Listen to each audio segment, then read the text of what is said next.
Assalamualaikum warahmatullahi wabarakatuh.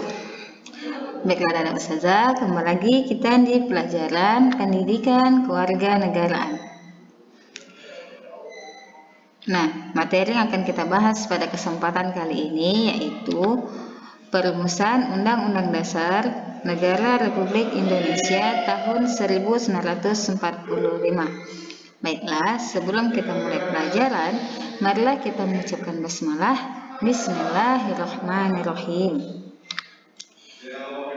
Nah, adapun dalil mengenai musyawarah yaitu dalam Quran Surah Asy-Syura ayat 36 sampai 38 yang artinya apa saja kenikmatan yang diberikan kepadamu maka itu adalah kesenangan hidup di dunia.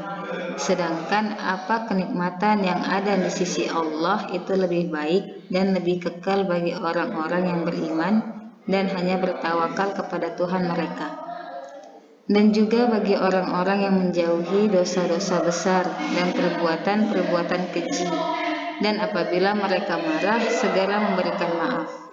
Dan bagi orang-orang yang memenuhi seruan Tuhan dan menegakkan sholat, sedang urusan mereka diputuskan dengan jalan musyawarah antara mereka, dan mereka menginfakkan sebagian dari rezeki yang telah kami berikan kepada mereka. Quran Surah Asy-Syura ayat 36 sampai 38. Baiklah, kita masuki materi kita. Nah, tahukah kamu apa itu konstitusi?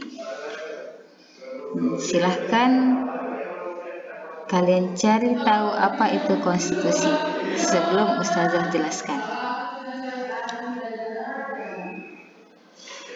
Nah, baiklah, konstitusi merupakan hukum dasar yang dijadikan pegangan dalam penyelenggaraan pemerintahan negara.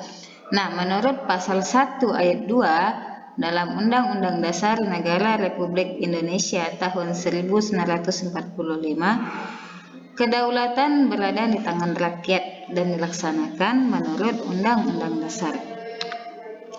Nah, negara kita Indonesia adalah negara yang menganut paham demokrasi.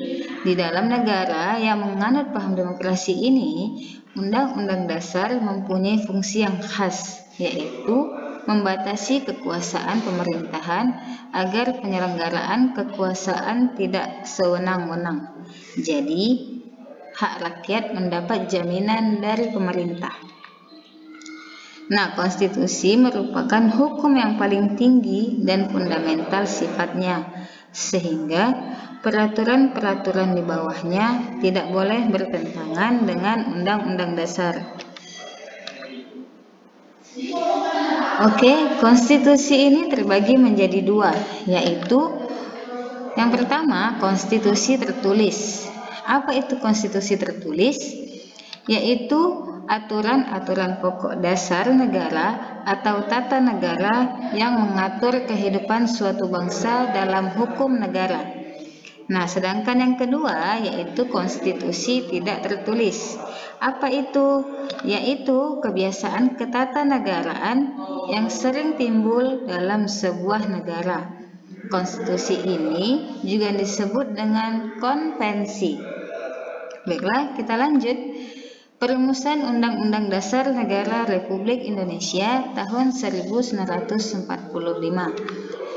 Nah, BPUPKI tidak hanya melakukan usaha persiapan kemerdekaan, melainkan juga mempersiapkan naskah Undang-Undang Dasar yang merupakan dasar untuk mendirikan negara Indonesia merdeka.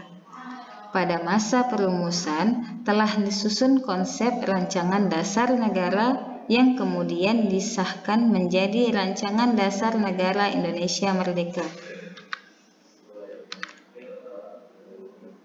Naskah Undang-Undang Dasar 1945 pertama kali dipersiapkan oleh BPUPKI pada sidang kedua tanggal 10 sampai 17 Juli 1945. Nah, pada saat itu dibahas hal-hal teknis tentang bentuk negara dan pemerintahan baru yang akan dibentuk. Dalam masa persidangan kedua tersebut, dibentuk panitia hukum dasar dengan anggota 19 orang yang diketuai oleh Insinyur Soekarno. Kemudian, panitia ini membentuk panitia kecil yang diketuai oleh Supomo dengan anggota yang terdiri atas Wongsonegoro, R. Soekarjo, A.A. Maramis, Panji Singgih, Haji Agus Salim, dan Sukiman. Nah, pada tanggal 13 Juli 1945, panitia kecil perancang Undang-Undang Dasar berhasil membahas beberapa hal dan menyepakati ketentuan tentang lambang negara, negara kesatuan, Majelis Permusyawaratan Rakyat atau MPR, dan membentuk panitia penghalus bahasa. Rancangan Undang-Undang Dasar diserahkan kepada panitia penghalus bahasa. Pada tanggal 14 Juli 1945, BPUPKI mengadakan sidang membahas tentang pernyataan kemerdekaan. Kemudian, panitia perancang Undang-Undang Dasar melaporkan hasilnya. Pasal-pasal dari rancangan Undang-Undang Dasar berjumlah 42 pasal. Oke, pada sidang tanggal 15 Juli 1945 dilanjutkan dengan pembahasan rancangan Undang-Undang Dasar. Pada saat itu, Ketua Perancang Undang-Undang Dasar adalah Insinyur Soekarno. Beliau memberikan penjelasan tentang naskah yang dihasilkan dan mendapatkan tanggapan dari Muhammad Hatta. Kemudian, Supomo sebagai panitia kecil perancang Undang-Undang Dasar memberikan penjelasan terhadap naskah Undang-Undang Dasar dan menjelaskan betapa pentingnya memahami proses penyusunan Undang-Undang Dasar. Naskah Undang-Undang Dasar akhirnya diterima dengan suara bulat pada sidang BPUPKI tanggal 16 Juli 1945. Baiklah, sekian pembelajaran kita hari ini. Semoga apa yang saya sampaikan kalian dapat memahaminya dengan baik. Baiklah, kita lanjut ke latihan. Selamat mengerjakan anak-anak saja. Masa. Kita tutup dengan lafaz hamdalah. Alhamdulillahirabbil alamin. Terima kasih. Wassalamualaikum warahmatullahi wabarakatuh.